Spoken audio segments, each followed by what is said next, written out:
Səsim normal eşidirsinizmi? Bəli, bəli, yaxşıdır. Aydın.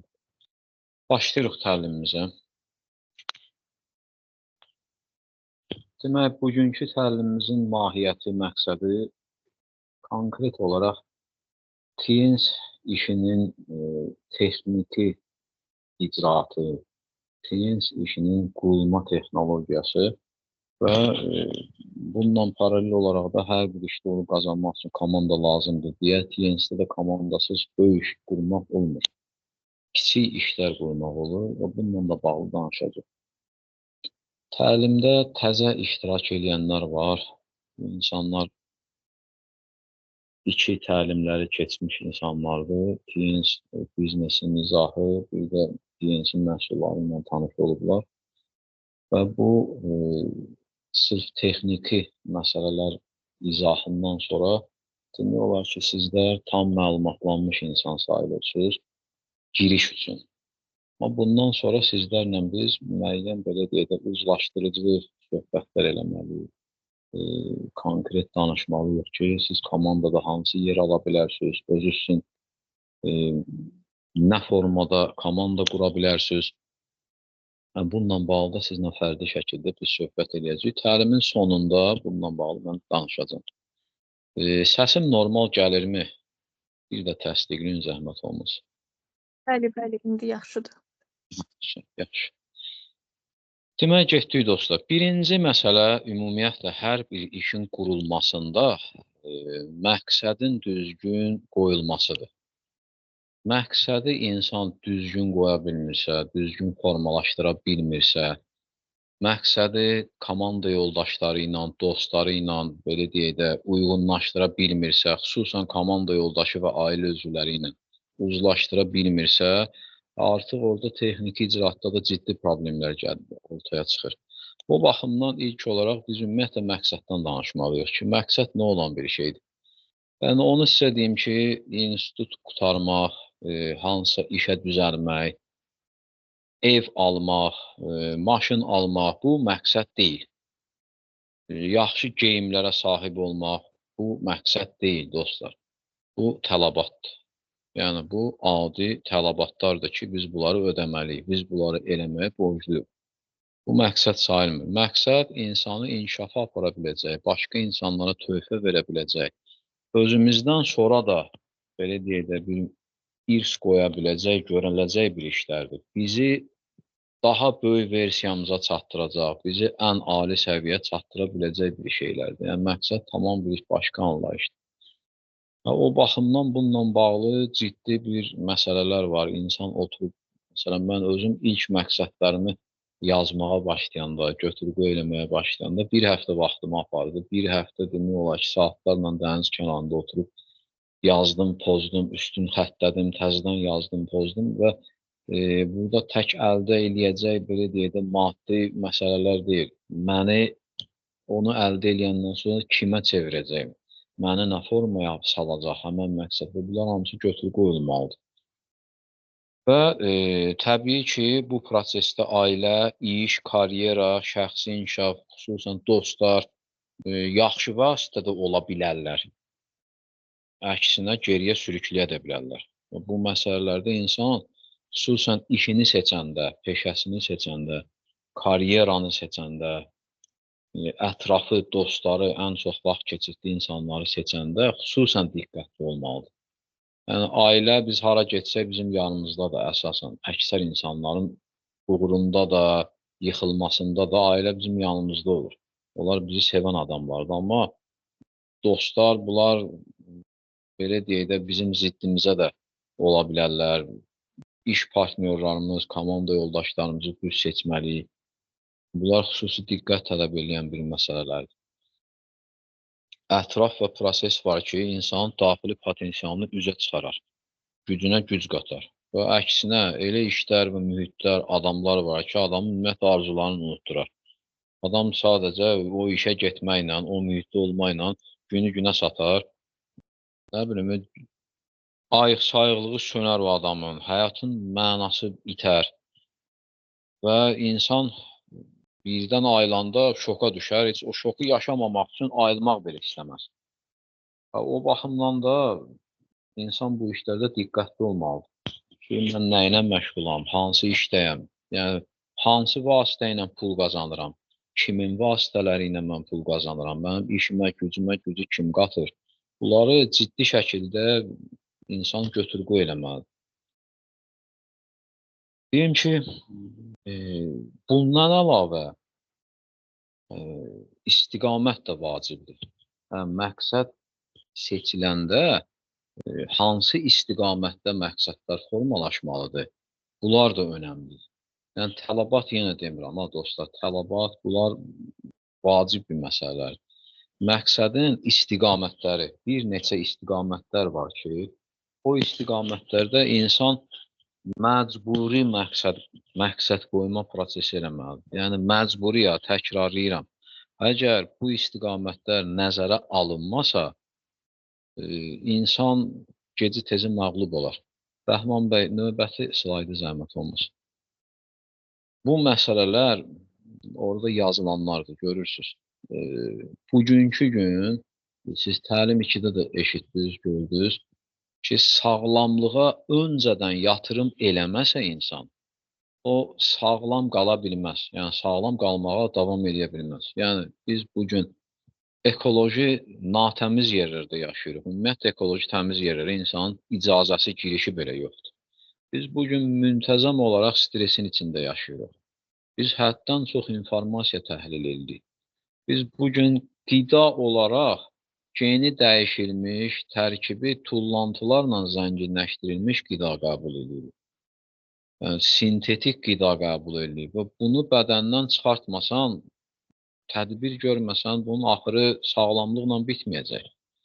Biz bugün lazım olan maddələri bədənə tamamlamasaq, bizim beynimizin lazım olan səviyyəsini əldə edə bilmərik.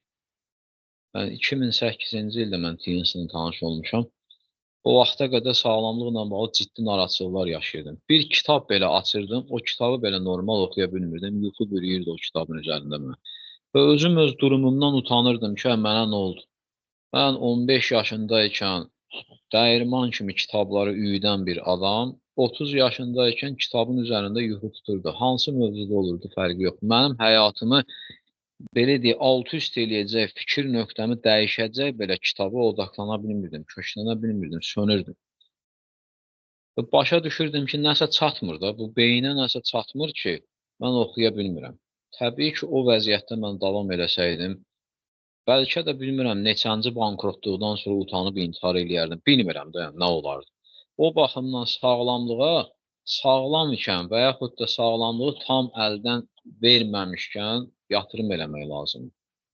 İkinci təlimdən özünüz də bildiniz ki, bizim ölkə üçün ən ideala yaxın yatırım üsullarından, belə deyək, yatırım versiyalarından biri TNS-dir. Yəni TNS-in sağlamlaşdırıcı məhsulları, cihazları bunun üçün ən gözəl vasitədir. Öz misalımdan da bunu bilirəm. 17 ildir müntəzəm istifadə edirəm. Bununla bağlı məqsəd qoyma prosesi eləmək lazımdır. Ki, mən ailədə neçə nəfərik, bu insanların sağlamlıq problemlərini həll eləmək üçün nə qədər aylıq pul lazımdır, problemlər həll olunandan sonra nə qədər aylıq yatırım qoymaq lazımdır. Bunlar hamısı bir dənə götür-qoy olub hesablanmalıdır. Mən bunu hesablayandan sonra o vaxt hələ TNS-də bir ciddi qazancım yox idi, maaşlı işdə işləyirdim. Təcili başa düşdüm ki, bu işdən uzaqlaşmalıyam. Yəni, bu işə vaxt sərf eləməyə mənası yox. Çünki buna mən davam eləsəm, özümü və ailəmi sağlam saxlaya bilməyəcəm. Yəni, bu qədər adamın gözü rahat açılır. O baxımdan sağlamlıq istiqamətində mütləq məqsəd qoyma prosesləri olmalı. Eləcə də buranın həftədə neçə dəfə təmiz havanın alınmasıdır, eləcə də bura müəyyən bir gimnastik məsələlərdir. Yeri gəlmişkən, lazım olan qədər mineral, vitamin verməsə, heç o idmanın da bizə xeyri olmur, əksinə zərəli olur. İkinci istiqamət bu, maliyyə istiqamətidir. Biz ancaq karyeraya köklənib, kör-köruna bir səmt götürüb gedə bilmərik. O karyeranın bir sonucun analiz eləmək lazımdır, götür-qoy eləmək lazımdır. Bu karyerada zirvəyə çıxanlar neyniyiblər? Nə əldə ediblər və həmən maddiyyatla onlar ailə saxlaya biliblərmi? Öz sağlamlıqlarını təmin eləyə biliblərmi? Yəni, bunu götür-qoy eləmək lazımdır və maliyyə baxımından tam sərbəst olmaq üçün nə lazımdır? Aylıq nə qədər gəlir lazımdır? Daşınmaz əmlak baxımından, hər baxımından götür-qoy olunmalıdır. Yəni, mən özüm maaşlı işdə işləyirdim və oturdum hesabladım ki, o işlə ev almaq üçün belə sağlamlıq xərclərini çıxandan sonra, nə bilim, toy, o birisi, bu birisi, bütün xərcləri çıxandan sonra yerdə qalan pul qalsaydı əgər, mən hesabladım, 50 ildən sonra mən özümə ev tikə biləcəkdim. 50 ildən sonra və yaxud da ev ala biləcəkdim. Dərhal adam oyanır da, belə yanaşmadan sonra dərhal oyandım ki, tək sağlamlıq yox, maliyyə azadlığına görə də o işdən uzaqlaşmalıyım. Növbəti məsələ şəxsi inkişaf. Şəxsi inkişafla bağlı bizim xüsusi planımız olmalıdır. Eləcə də sağlamlıq, maliyyə ilə bağlı məqsəd qoymadan sonra plan tərtib eləməyə biz belə kömək edirik. Yəni, fərdi şəkildə də, ailəvi şəkildə də bunu eləmək olur. Məqsəd qoyma prosesinə də kömək edirik. Şəxsi inkişafla bağlı hər bir insana məqsədi olmalıdır. Bugünkü dünya çox sürətlə inkişaf edir. Olduqca sürətlə inkişaf edir. Biz 20 il bundan qabaq əgər oturub düşünsəydik ki, 20 ildən sonra elə bir sistem olacaq ki, biz ora gedəcək ünvanımızı yazaq, bizim hansı ünvandan gedəcəyimiz də görünür orada və həmən belə deyək də məlumatlar hansısa bir taksi xidmətinə düşəcək, onlar da gəlib belə deyək, məbləğ də yazılacaq, bizim kartımızdan avtomat çıxılacaq və sürücü gəlib bizi çatdıracaq həmən ünvana. Heç bir ünvan soruşmadan, onun artıq sistemində, belə deyək, tətbiqində o ünvan da var. Hətta neçə dəqiqə ora gedəcəyimizi də biz biləcəyik. 20 il bundan qabaq yatıb yuxumuza girməzdi. Dünya get-gedə daha da sürətlə inkişaf edir, daha da sürətlə dəyişir. Bugün robot texnologiyalar ortaya girir. 15 il, 10-15 ildən sonra insanların Android robotları olacaq böyründə. Və sizə deyim ki, elə insanlar olacaq, bugündən hazırlaşmasalar ona, onlar həmən vaxtı robotlar ortaya gələndə özləri avara qalacaqlar, uyğunlaşmağa əziyyət çəkəcəklər. Necə sensor telefonlar meydana gəldi, uyğunlaşmağa əziyyət çəkdilər. Necə sıradan alver eləyənlər, onlayn alver meydana gələndən sonra yavaş-yavaş sıradan çıxmağa başladılar. Nə bilim, gözətçi kimi və başqa tipli maaşlı işlər axtarmağa başladılar. Yəni, bunların hamısı şəxsi inkişafın olmamağından irəli gəlir. Şəxsi inkişafa xüsusi diqqət ayırmaq lazımdır. Bu, bədii ədəbiyyat oxuması deyil, dostlar. Şəxsi inkişaf bir neçə məsələləri əhatə edir. Burada həm gündəlik kitab və yaxud da audio, video materialların izlənməsi, bizim belə deyək də məqsədimizə çatdıran və yaxud da bizim məqsədimizə oxşar məqsəd sahiblərin tərəfindən olunan izahlar, olan həyat dərsləri və s. Həm bizim ətrafımızda olan insanların buna da önəmi var. Biz gün ərzində ünsiyyətdə olduğumuz insanların əksəriyyəti şəxsi inkişafa marağı, meyli və bu istiqamətdə iş görən adamlar olmalıdır. Əks halda bizim ətrafımızda şəxsi inkişafa meyli olan insan olmasa, o ya bizi tutub saxlayacaq, bekar qalmısan, neynirsən? Çünki biz inkişaf eləsək, məcburi o da bizim fonumuzda inkişaf eləməli olacaq. Başqa yol olmayacaq ki, bizim aramızda fərq yaranacaq. O baxımdan buna hamısını biz götür-qoy eləməliyik ki, o insanlara da bunu bildirməliyik ki, mənim yolum buradır. Ya gəlirsən, gəl, gəlmirsən, bağışla. Birbaşa da olmasa, tədricən bunları səhmana salmaq lazımdır. Ətrafın da çox böyük rolu var. Yaşam tərzinin buna çox böyük rolu var. Yəni, mütaliəyə mütləq və mütləq vaxt ayırmaq lazımdır. Yenə deyirəm, ola bilər ki, biz yol arxasında gündə 2 saat, 3 saat yol gedirik, fərq eləmir. Müəyyən audio, video, xüsusən audio materiallarla silahlanmaq olar ki, yol boyu onları dinləməklə həmən bilgiləri beyninə oturtdurmaq olar. Ünvana çatandan sonra olan qısa belə deyək də, konspektini, qeydlərini aparmaq olar. Yəni, elə çətin bir şey deyil. Bu yolu biz keçmişik, bilirik ki, yəni, bu vacibdir və bunu eləmək olur. Və sadəcə istəmək lazımdır. İstəyən fürsət axtarır, istəməyən bəhanə. Sizə deyim ki, bunu vərdiş halına salınmasa özdə, xüsusi planla bunu da eləmək lazımdır. Vərdiş halına salınmasa, bunun da icraatı mümkün olmayacaq. Yəni, bir gün, 2 gün, 3 gün fasilə adamı tənbəlləşdirəcək. Xüsusən də sizə deyim ki, fraqmental düşüncə tərzinə bizi aparacaq. Rövşən Abdulloğlu da kitablarında bununla bağlı yazır. fraqmental düşüncə tipləri var. Bu insanlar 2-3 dəqiqəlik Reels videolarına baxmaqla qısa 2-3 dəqiqəlik məzmunlu bir materialı düşünüb götür-qoy eləyə bilirlər. Belə düşüncə tərzi insanın özü üçün təhlükəlidir. O oturub, məsələn, 3 ilini, 5 ilini planlaya bilməz, hesablaya bilməz, götür-qoy eləyə bilməz. Evində uşaq varsa, məsələn, 10 yaşlı uşaq varsa, o uşağının belə 18 yaşını oturub planlaya bilməz. Harda qırıldı ilə yaşayacaq o fraqmental düşüncəli adam. Amma şəxsi inkişaf insanda arqumental düşüncə formalaşdırır. Əsaslandırmaq bacarığı, hər şeyi təhlil eləmək bacarığı yaradır insanda, formalaşdırır və bu da vərdiş xarakteri ilə formalaşır. Yəni, nə qədər biz hər gün mütaliə eləsək, biraz sonra hardasa ən azı 40 gün lazımdır bunu davamlı eləmək ki, 40 gündən sonra eləməyəndə adam nəsə çatışmadığını hiss edir. Necə biz bədənimizə yemək yeyiriksə və seçib yeyiriksə, beynimizə də bir seçim eləyib informasiyonu oluşturmalıyıq. Əgər biz informasiya istədiyimizi ora yeritməsək, beyin hardan nə gəldi belə ora otuzduracaq. Sizə mən garantiya verirəm ki, əgər avtobusda 2 insan gedir, biri şəxsi inkişafla məşğuldursa, digəri yox, şəxsi inkişafla məşğul olan adam avtobusda səslənən musiqini beyninin alt şuuruna qədər otuzdurur, əzbərləyir onu. Şəxsi inkişafla məşğul olmayan adamda o baş vermir. O girə bilmir onun alt şuuruna, çünki onun alt şuuru öz diktə elədiyi materiallarla da olur.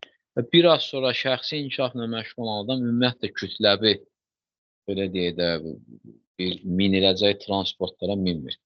Həmən nəqliyyat vasitələrindən istifadə eləmir. Ümumiyyətlə, hər şey fərdi formada yanaşır və yaxud da sırf 10 tərzdə olan insanlarla oturdur edir, onlarla yol gedir. Növbəti istiqamət bu xeyriyyədir.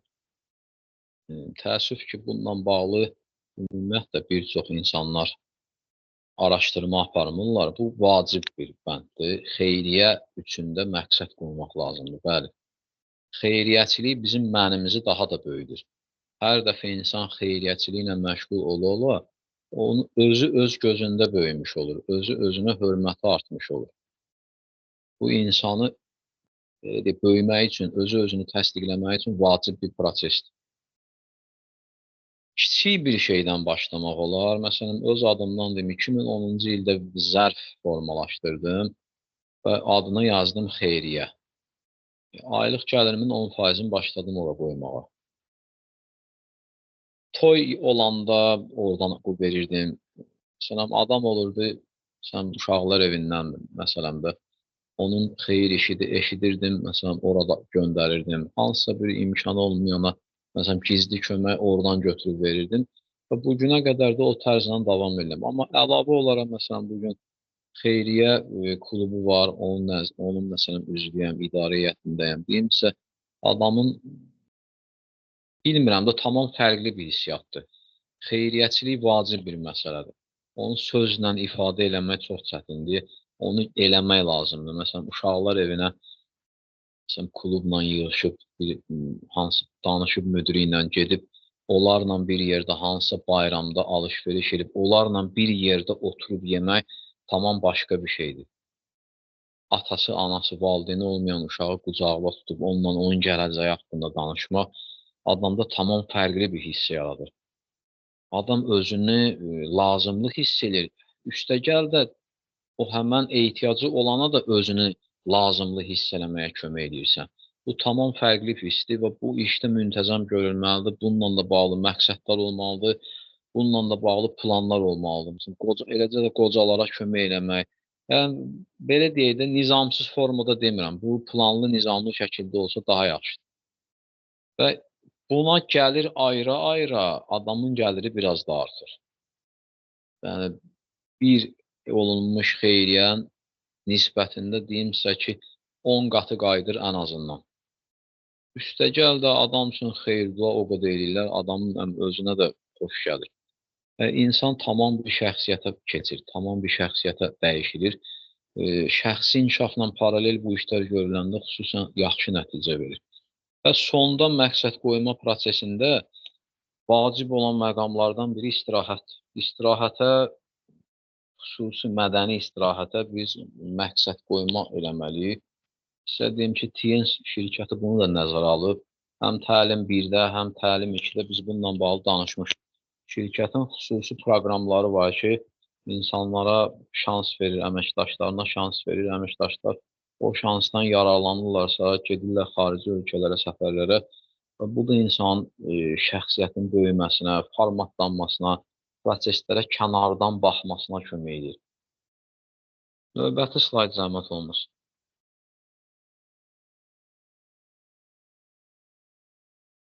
Ümumiyyətlə, uğur qazanma prosesində biz təlim 1-də də qısa bu məsələyə toxunduq. Tək əldən heç vaxt sərt çıxmıyor. Yəni, komandasız böyük işləri həll eləmək olmur. Uzun illər bununla bağlı tədqiqatda araşdırma prosesləri aparılıb. Ümumiyyətlə, istənilən təşkilatın böyük uğurlara imza atması üçün 3 məqam çox önəmlidir. Birinci, məhsulu ya da xidməti xüsusi keyfiyyətli olmalıdır, rəqabətə davamlı olmalıdır və yüksək tələbatı olmalıdır. Hətta hesablasa ki, rəhbərlik get-gedə artan tələbat yarada bilsə həmən məhsuluna, bu xüsusilə önəmlidir. İkinci proses, ikinci məsələ, uğurun əsas amillərindən biri bu sistemdir. Sistem inkişaf dinamikasını dəstəkləməlidir. Böyüyən istehlakın tələbatını ödəyə bilməlidir. Məsələn, elə şirkətlər olur ki, istehlak arta-arta, istifadəçi sayı arta, istehsalı nizamlaya bilmir və itib batıb. Yenilikləri dəstəkləyən olmalıdır sistem və standartları olmalıdır. TN şirkəti bunlardan biridir. 17 idi, məsələn, şirkətdəyim.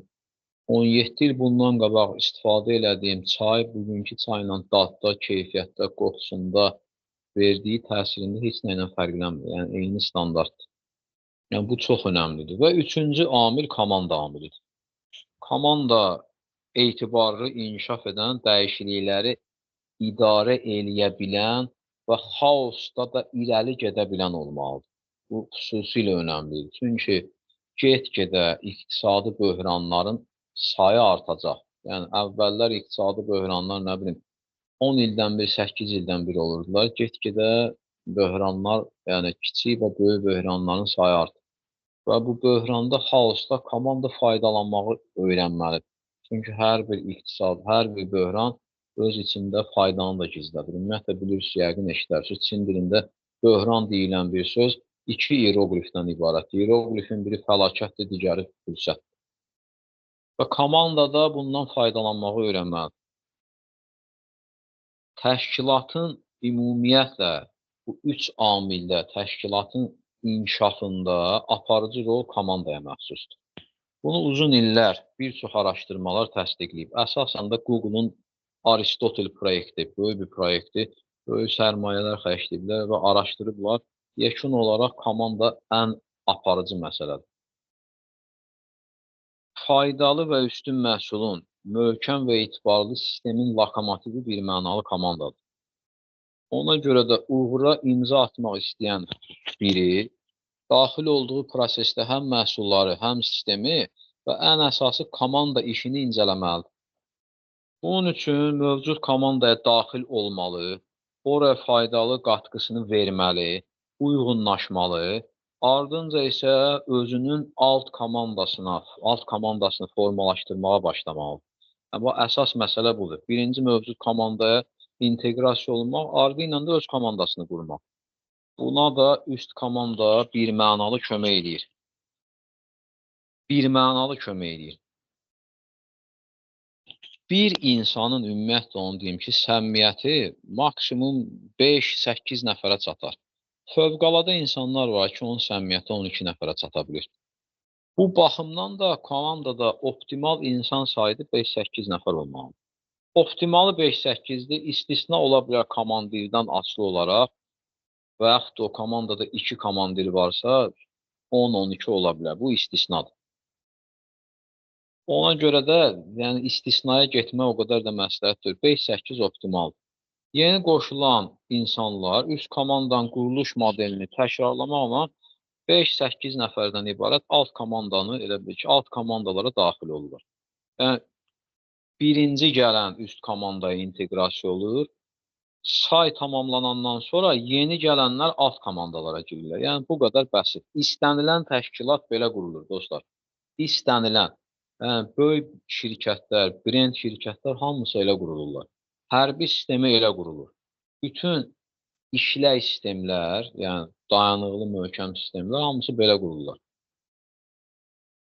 Ümumiyyətlə bir çox qanunlara görə həm bioloji, həm iqtisadi, həm sosial böyüməyən təşkilat birbaşa məhvə məhkumdur. O baxımdan da komanda quruculuğu uğurun ən əsas sığortası sayılır.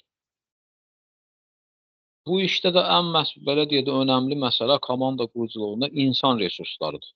Yəni sizlərdə sual yaranar ki, mən qoşuldum, kimlərdən quracam bunu? Hardan quracam bunu? İnsan resursları yəni burada həll edici rol oynayır ki, sırf uyğun bir adam tapın ki, sonuca qədər, belə deyək də, son məqsədə qədər adam qalsın. Bunu bəri başdan götür-qoy eləməyən də, komanda yoldaşları ilə məqsəd uzlaşdırılmayan da, adam görürsən ki, olub başımıza gəlib, yolun yarısında qoyub gedir. O yarıda qoyub gedəndən əvvəlcədən razılaşanda ki, adamın yolu bura qədərdir. İncilikdir onlar. Adam hara qədərsə gedir, dayanır. Kapitan da bilir. Komanda üzvləri də bilirlər ki, bunun yolu bura qədərdir bizlə. O, orada da qalır.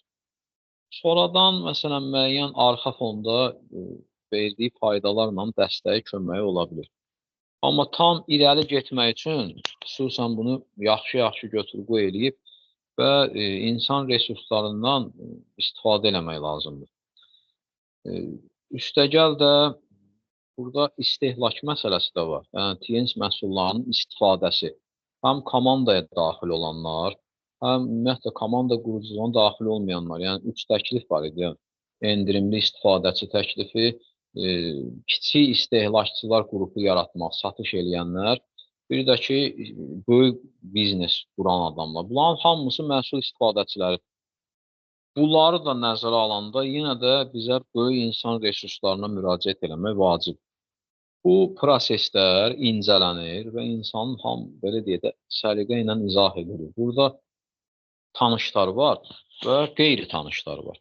Tanışlarla hansı iş görülməlidir, qeyri-tanışlarla hansı iş görülməlidir, o səliqəli şəkildə insanlara izah olunur. İnsan var, tanışlarla işləməyə hazırdır, tanışlarına sözü keçir, nüfuzu var. İnsan da var da nüfuzu yoxdur hələ ki, tanışlarının içində. Məsələn, mən elə adam olmuşum. Tanışlarımın içində hələ özümü təsdiqləməmiş bir adam idim. Uzun illər başqa şəhərlərdə idim. Sonra gəlmişdim öz doğma diyarıma və kimə deyirdim tanışlardan, köhnə tanışlardan, belə deyək də bir mənalı qarşılamırdılar. Əksəriyyəti gözləmə mövqeyi alırdı. Sən işdə görək nə olacaq, sən istifadə ilə görək nə olacaq. O baxımdan mən qeyri-tanışlarla iş görməyə başladım. Hətta qonşu şəhərə getdim və qonşu şəhərdə qurduğum iş öz doğma diyarımdakı işdən əvvəl daha uğurlu oldu. Belə də yeni qoşulan insanlarım, biz insanla danışırıq, xüsusən təlimlərdən sonraki müsahibələrdə, insanın hansı istiqamətdə işləyəcək potensialını tapırıq. Ondan o istiqamətdə yavaş-yavaş işləri öyrədirik. Təbii ki, insan şəxsi inkişaf böyüyə-böyüyə, nitq qabiliyyəti formalaşa, yavaş-yavaş insan tanışları ilə də işi belə deyək, nəticə əldə edə bilir. Sağlamlıq baxımından məhsullardan istifadə edib nəticələri görəndən sonra, əminliyi artandan sonra tanışlarına da rahat tövsiyə verə bilir. Amma öncə, belə deyək də, minimum itkilər olsun deyə, minimum səhv olsun deyə, səhvsiz mümkün deyil. Ümumiyyətlə, səhvlər prosesin bir hissəsidir. Yəni, düşünməyin ki, səhv olmayacaq. Səhv olacaq, amma biz onları minimizasiya eləyəcəyik. Və minimum səhvlərlə yaxşı nəticə əldə eləməklə və hətta belə deyək də, eyni səhvi çalışacaq ki, hamı komandada eləməsin. Yəni, bir nəfərin səhvindən hamımız ibrət götürəcəyik ki, o səhv təkrarlanmasın. Minimum itkilərlə böyük nəticələr əldə eləmək olur. Üstəgəl də illərlə Azərbaycanın özündə TNS işini quran, TNS belə deyək də, məhsullarını istifadə edən insanlar var. 2002-dən şirkət qeydiyyatdadır və 2002-dən istifadə edənlər var. Artıq bu böyük bir dənə güvən yaradır. Dünyanı hətta demirəm. Böyük bir güvən yaradır və bu baxımdan belə deyək də, ətrafa, tanışlara və qeyri-tanışlara nə etmək lazımdır, onu öyrədirik. Proses, belə deyək də, dəvət prosesi ya işə, ya məhsulların istifadəsinə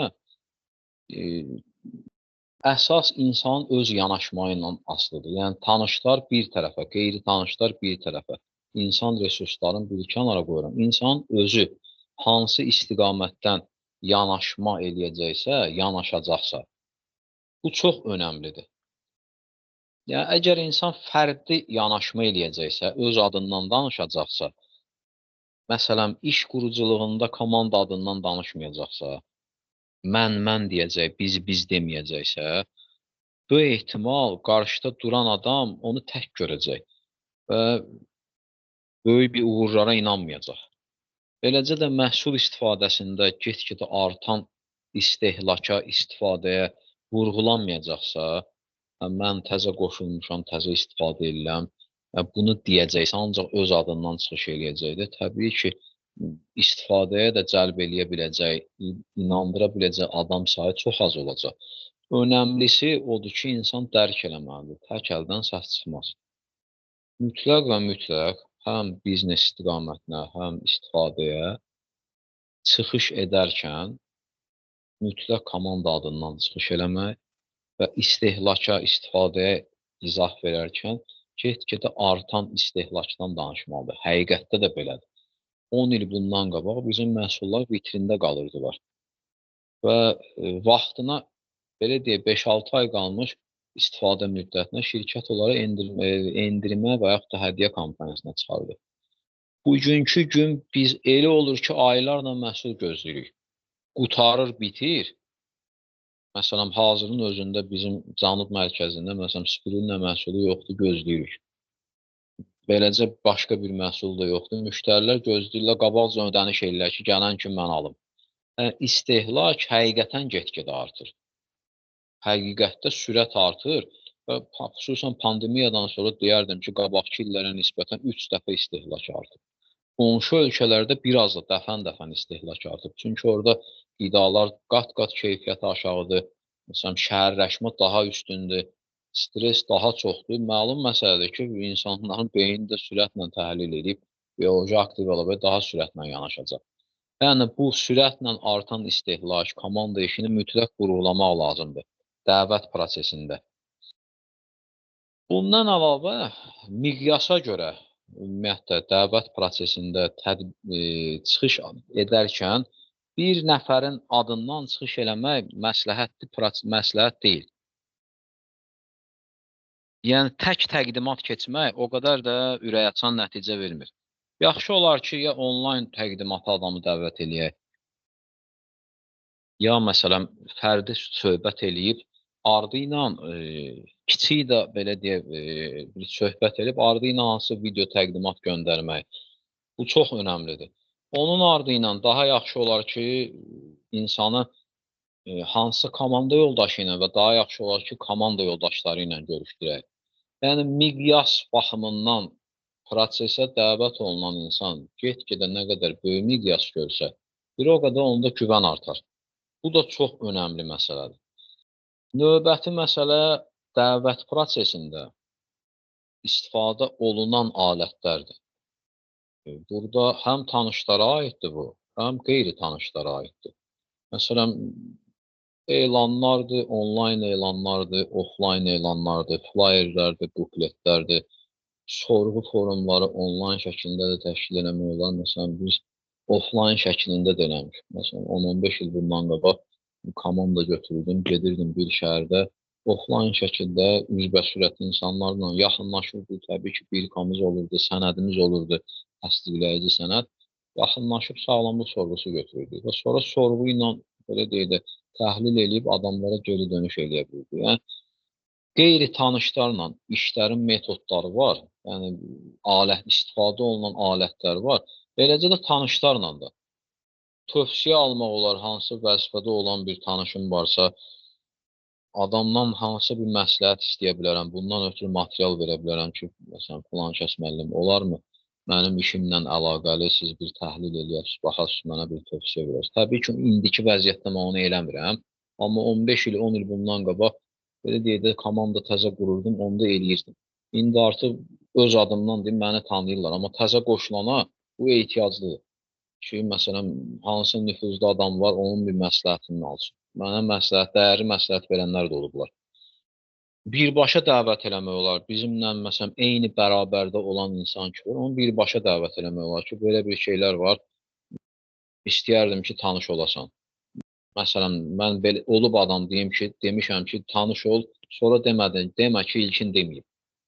Sənin bilirəm ki, ehtiyacın var. Əlavə gəlirə ehtiyacı olubsa, demişəm, əlavə gəlirə ehtiyacım var. Komanda işinə uyğun olubsa, hətta onu demişəm ki, komanda işinə uyğun adamsın. Olub adam bu sözü demişəm ona, bir neçə illər sonra gəlib ki, sən hardan bildin mən komanda işinə uyğunam? Hardasa testlər elədilər, nə elədilər, mən komanda işinə həqiqətən uyğun adam idim. Sonradan gəlib, məsələn, bu işi öyrənmək istəyib. Yəni, ola bilər belə bir şey. Bu birbaşa dəvət. Üçüncü şəxsin dəvəti də adam özü məşğul ola bilmirsə, ona, məsələn, kimlərinsə tövsiyəsini ondan almaq olar ki, sənin tanıdıqlarının içində bu işə uyğun adam varmı? Bu məhsulu istifadə eləyə biləcək adam varmı? Maraq göstərə biləcək adam varmı? Onların nömrəsini verəsən, sənin adından zəng vurun, müraciət edin. Yəni, üsullar, dostlar, alətlər bir deyil, iki deyil. İllərlə biz bunları sınavdan keçmişik və illərlə nəticələr nə olub, statistikalarına qədər hesablamışıq. Əsas odur ki, birində ilişib qalmayasan. Yəni, bir neçəsini eyni vaxtda tətbiq eləyəndə daha geniş nəticə əldə eləmək olur. Zamanı qısaltmaq istəyirsinizsə, xüsusən bu önəmli. Bir dənə işləmək var. İşləmək lazımdır. Bu, tənbəllər üçün deyil. Yəni, ayın əvvəlinin axırına qədər filan saatdan filan saata işə gedəsən və ayın axırında maaşı alasan, o işdə nə gördün, nə görmədin, belə deyil də. Bu, sırf işləməli işdir, özünüz görürsünüz. Amma qısa müddətə böyük nəticə əldə eləmək olur. İşlər var ki, illərlə yarım ömrü adam həsr eləyər, heç bir nəticə almaz. Amma burada qısa müddətə böyük nəticələr əldə eləmək olur və bir üsul işə yarımır. Belə deyə də perspektiv baxımından. Yaxşı olar ki, bir neçə üsulları eyni vaxtda tətbiq eləyək. Və yenə qayıdıram komanda məsələsinə. Önəmli məsələ budur ki, tək addan çıxış eləməyək. Dəvət prosesində belə tək addan çıxış eləməyək. Bu, uçuruma aparan bir məsələdir. Hətta 10 nəfər əməkdaş ayrı-ayrılıqda eyni işi görsələr belə, o yaxşı nəticə vermir. Amma cəmlənsələr və cəmi olaraq öz aralarında iş bölgüsü aparsalar, daha yaxşı nəticə verər. Bu da komanda məsələsində çox önəmlidir iş bölgüsü. Bayaq dediyim kimi, sonda bununla da bağlı fərdi biz danışırıq. Adamın iş bacarıqlarını öyrənirik, adamın istiqamətlərini öyrənirik və iş bölgüsü aparır. Komandada harada yer tuta bilər? Yəni, bir insan bütün yükləri daşıya bilməz. Komandanın işin bölgüsü aparılır. Həm offline proseslər üçün, həm online proseslər üçün iş bölgüsü vacib. Və komanda yoldaşları arasında bu iş bölgüsü vacib aparılmalıdır. Növbəti məsələ təqdimatların özü. Təqdimatların özündə deyim ki, biz artıq bunları sınavdan keçmişik. Bu çox vacib məsələlərdir və hazır materiallar təqdim eləmişik. Bir dənə qalır ki, yeni qoşulan o materialı mənimsəsin, slaydı mənimsəsin, yüngülvarı öz aramızda danışaq və təqdimatı özü də çıxa bilər, özü də təşkil edə bilər. Əsas burada vacib məsələlər nədir? Biz nəsə dəvət edərkən və yaxud da məhsul istifadəsinə dəvət edərkən, dəvət olunanın beynində olan sualları, gizli sualları cavablandırmaq. Prosesin mahiyyəti bundan ibarət. Yəni, təqdimat prosesləri namizədin beynində gizli sualların cavablanmasından ibarət. Ola bilər, namizəd heç özü o sualı belə səsləndirə bilməsin, amma zaman-zaman onun beyni o suallara cavab axtaracaq, əgər biz səsləndirməsək. Biznes prosesinə dəvət edərkən, namizədin beynində suallar var. Bu işin mahiyyəti nədir? Bunun məhsulları lazımlıdırmı, yoxsa yox? Bu işin üstünlükləri nədir? Bu tipli sual. İkinci, mən bu işi bacararamı? Mənə kömək eləyən olacaqmı? Üçüncüsü, burada məni dəvət eləyənlərin marağı nədir? Niyə onların ardınca getməliyəm? Və dördüncüsü, bu işdə ümumiyyətlə uğur qazananlar varmı? Bu dörd qrup suallara qısa da olsa izah verilməlidir. Qısa da olsa izah verilməlidir ki, adam üçün gün kimi aydın olsun ki, iş nədən ibarətdir, özünün bu işdə təzə olmasına baxmayaraq, buna o işi kim öyrədəcək,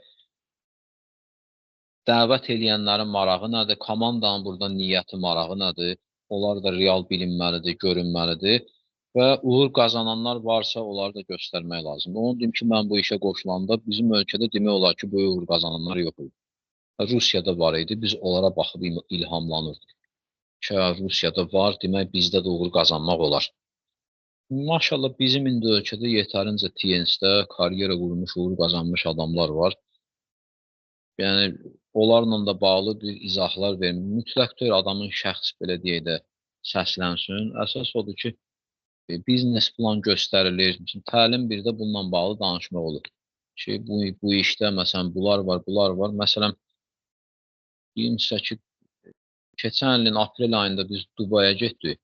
Bizim ölkədən 70 nəfər, 69 nəfərlik komanda buradan getdik. Təsəvvür et, 69 nəfər Turfondun qalibi var idi. Yəni, baxanda çox böyük rəqəmdir.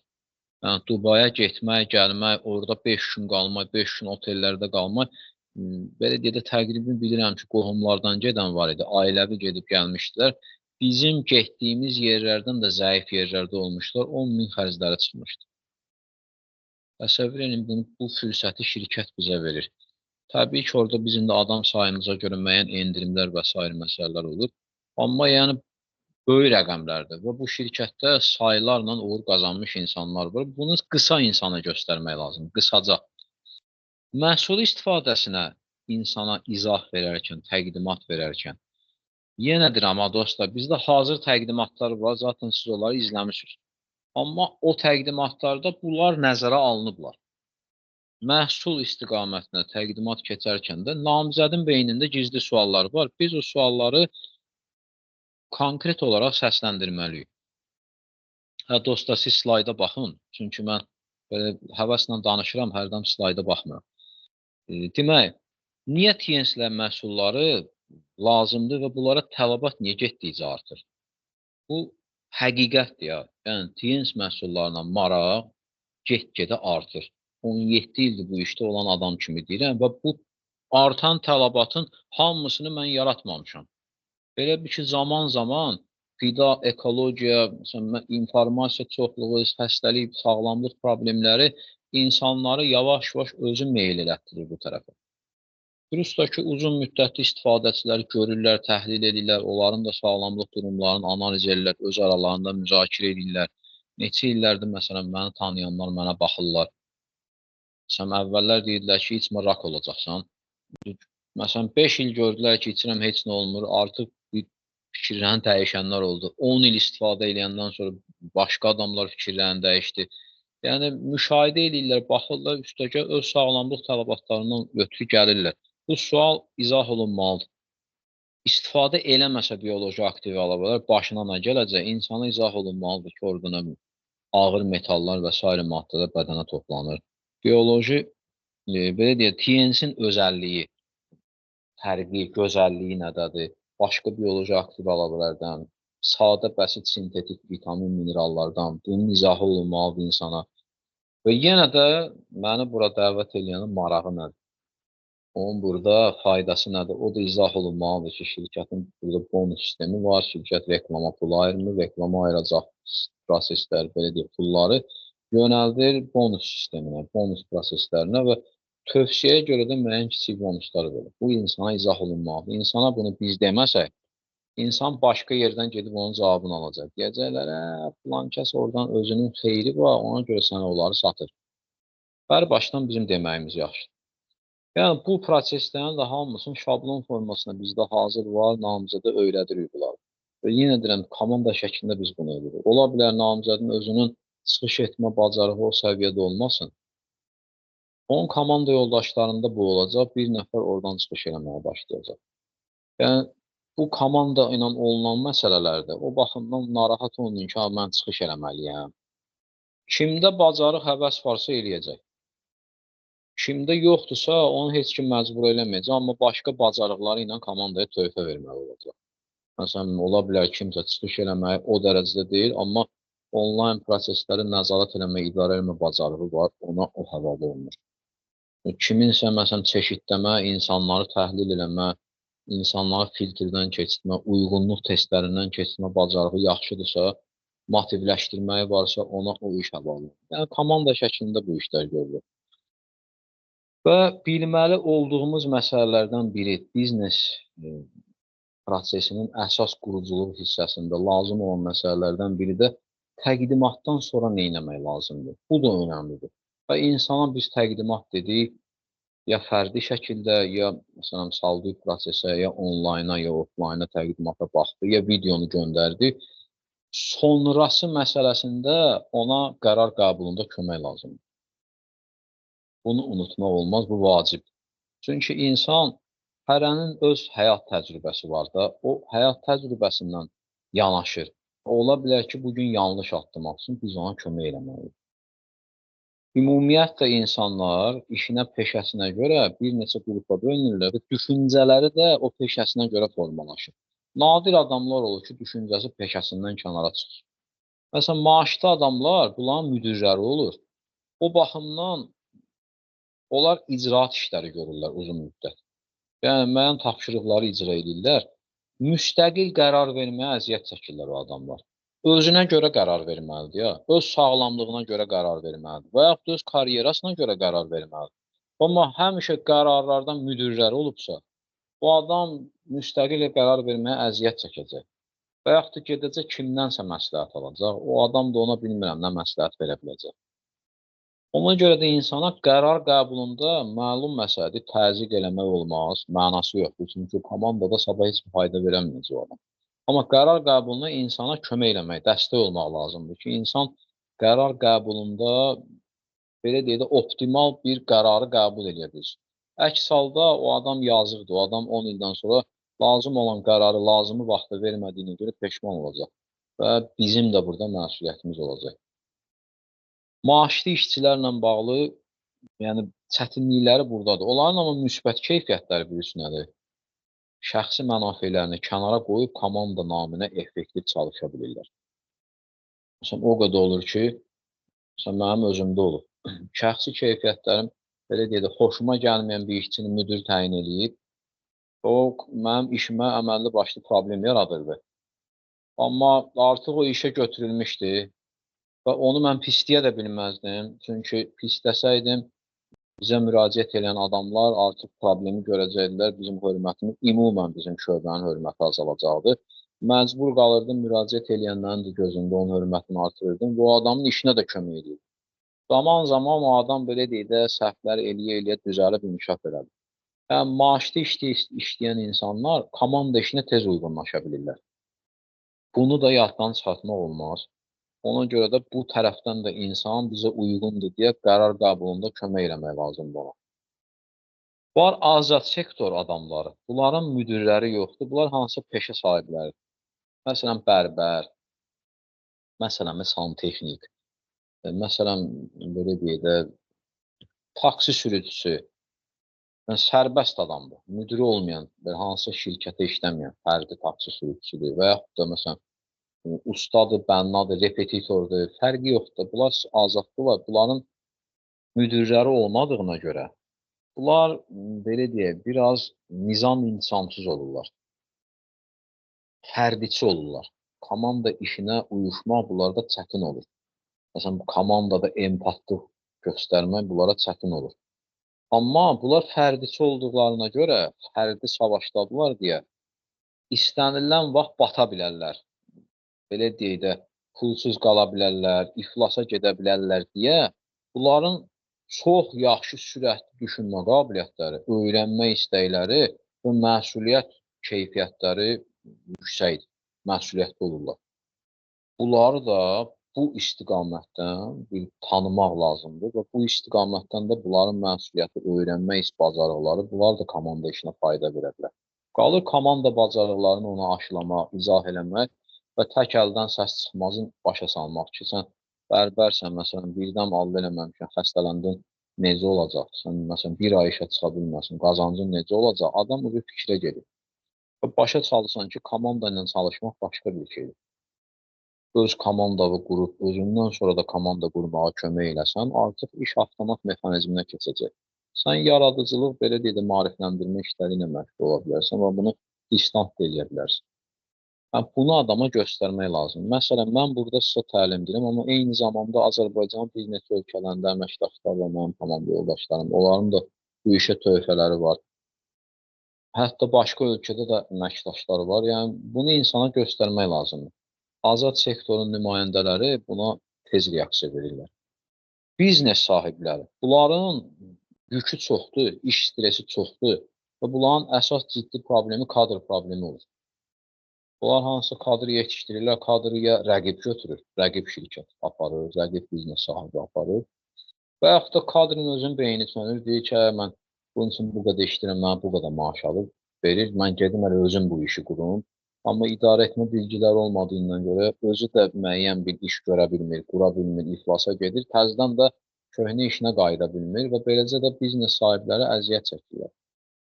Ona görə də bu insanların bu tərəfdən müəyyən qədər izah vermək lazımdır ki, komanda quruculuğu, kadr məsələlərində bizdə böyük təcrübələr var. Biz bu işlərdə sizə də köməkliyi göstərərik. Onun ki, dostlar, komanda quruculuğu ilə bağlı bizim dildə heç bir kitab yoxdur. Xarici mənbələrdən biz götürüb tətbiq eləmişik və həqiqətən də komanda məsələləri bugün bizim ölkənin istənilən biznesinə hava su kimi lazımdır. Və istənilən biznesmenə də bu maraqlıdır. O baxımdan da ondan danışmaq lazımdır. Ki, daxil ol, öyrən. Bu adamların gərginliyi olduğuna görə bunlara məhsulda yaxşı lazımdır istifadə eləmək. Bunda onlara izah eləmək lazımdır. Üstün tərəfləri nədir bu insanların? Analitik düşüncələri var. Maddi problemlərini sığortalama istəyirlər, sağlamlıq problemlərini də elə sığortalama istəyirlər. Öz bizneslərinin başındaykən nə bankrot olmaya, nə xəstə olmaya vaxtları da yoxdur, haqları da yoxdur. Ona görə o tərəfdən də onlara bizim faydamızı izah eləmək lazımdır. Və yatırımçılar kateqoriyası, bunlar az kateqoriya adamlardır, onlar böyük pula sahibdirlər, yatırımçılar. Onları deyim ki, onlar artıq böyük bilik təcrübəyə malik adamlardır. Onlara xüsusilə sağlamlıq istiqamətində ciddi maraqları olur. O tərəfdən də onları maraqlandırmaq olur. Əgər belə bir adam rastımıza çıxarsa. Az da olsa amma var. Və sonda digər şəbəkəli şirkətlər, MLM şirkətlərin nümayəndələri bu kateqoriya insanlar deyim ki, marketinq prinsiplərini də bilirlər. Hər şeyi də incə bilirlər. İncə bildiklərinə görə onlarla oturub şirkətləri, məhsulları, marketinq, mükafatlanma sistemlərin deyək də bir incə onlarla bir araşdırmaq lazım, müqayisə eləmək lazım. Onlar müzakirəyə həmişə açıqdırlar. Yəni, şəbəkəli marketinq təcrübəli olan, məşğul olan adamlar həmişə açıqdırlar müzakirəyə. Yəni, onları konkret olaraq, belə deyək də, müqayisə ilə ancaq. Onlara da zaten o müqayisə lazımdır və bu istiqamətdə onlarla danışırıq. Əgər o istiqamətdə onların sualları bitərsə, üstün tərəf komanda quruculuğuna çağırmaq lazımdır. Yəni, çox bizim ölkədə az demək olar şirkətlər var ki, şəbəkəli şirkətlər komanda ilə irəliləyə bilirlər. Ancaq fərdi satışla gedirlər. Yəni, bu da böyük bir nəticə vermir. Fərdi satış məsələləri, modelləri, iş biznesləri bu, belə deyək də, böyük bir səhrada o vaxtlaran şirə bənzəyir o adam. Ona kənardan baxanda adamın yazığı gəlir. İstənilən vaxt acından ölə bilər. Yəni, çətin bir proses. Komanda işi isə adamda güvən formalaşdırır və o baxımdan o insanları da komanda quruculuğuna çağırmaq lazımdır və təqdimatdan sonra görə biləcəyimiz, görməli olduğumuz digər bir vacib məsələ var. Bu məsələdə bioloji aktiv qida əlavələrinin fəlsəfəsinə sığınmaq, insanlara fəlsəfəni təqdim eləmək və buna çağırış eləmək çox önəmlidir. Xəstəliklərin müalicəsini satmaq yox. Xəstəlik müalicəsini təqdim eləmək kimi yox. Çünki ümumiyyətlə xəstə adamlar yer üzündə 15% cəmi. Bunların özünün təhlil eləmə qabiliyyəti çox aşağıdır. Gərək xəstənin qohumun tapasan, bacar, belə deyək də, məsuliyyətli olan qohumun, ona izah eləyəsən. Bu da çətin bir prosesdir. Ən yaxşısı xəstəlik önü vəziyyətdə olan insanlara bioloji aktiv əlavələrin fəlsəfəsini izah eləməkdir. Fəlsəfə izah olunandan sonra adam hər şeyi dərk edir və normal başa düşür ki, bu bugünkü gün sağlam qalmaq üçün vacibdir. 10 il sonra sağlam yaşamaq üçün ümumiyyətlə hava su qədər vacib olacaq. Və insan bir dənə onunla oturur, qalıb izah eləyəsən ki, məsələn, hansı məhsullardan necə başlar? Məhsulların istifadəsinə başlayandan sonra da həm biznes partner olsun, komanda yoldaşı olsun, həm adi sıradan olan belə deyək, istifadəçi kimi olsun belə adam, onunla müəyyən servis işləri görülməlidir, məhsulların istifadəsi ilə bağlı. Üçüncü gün dəqiqləşdirilməlidir ki, bunları hansı qayda ilə necə istifadə edə bilirsən, normal istifadə edə bilirsənmi? Təzə gələn üçün bu çətin olarsa, komanda yoldaşları ona kömək edir. 7-ci gün yenə təkrarlanır, təkrar əlaqə yaradılır və 21-ci gün artıq müəyyən belə deyək də bir təhlillər aparılır, fərqlər müzakirə olunur. Yəni, bu işlərin hamısını bizi öyrədirik. Mən burada qısa məzmunlarını verirəm ki, görüləcək iş modeli budur.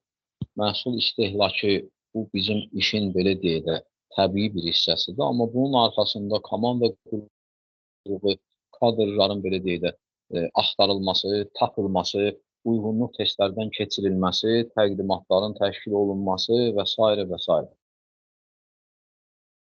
Hamısının izahını mən qısaca verdim ki, artıq müəyyən belə deyək də bir şəkil formalaşır. Sonrakı etapda biz sizlərlə bu məsələlərlə bağlı müzakirə aparacaq, fərdi şəkildə. Yəni, təzə gələnlə, təzə qatılmaq istəyənlərə xahişim olur ki, siz xəttə qalın. Biz sizə təkrarən bu təqdimatı, təlimi bağlayandan sonra təkrar link göndərəcək, bir sizlə komanda ilə müzakirə aparacaq və siz nə etmək istədiyinizi, hansı nöqtədən başlamaq istədiyinizi deyəcəksiniz. Suallarınız varsa, təbii ki, sualları səsləndirəcəksiniz. Və biz müəyyən, belə deyək də, istiqamətdə sizlə söhbətlərimizi davam edəcəyik. Ondan sonra artıq razılığa gəlmə etapları o sonraki məsələlərdir. Mən bu qədər dostlar. Hər birinizə təşəkkür edirəm diqqətinizə görə. İnşallah növbəti təlimlərdə görüşənə. Çox sağ olun.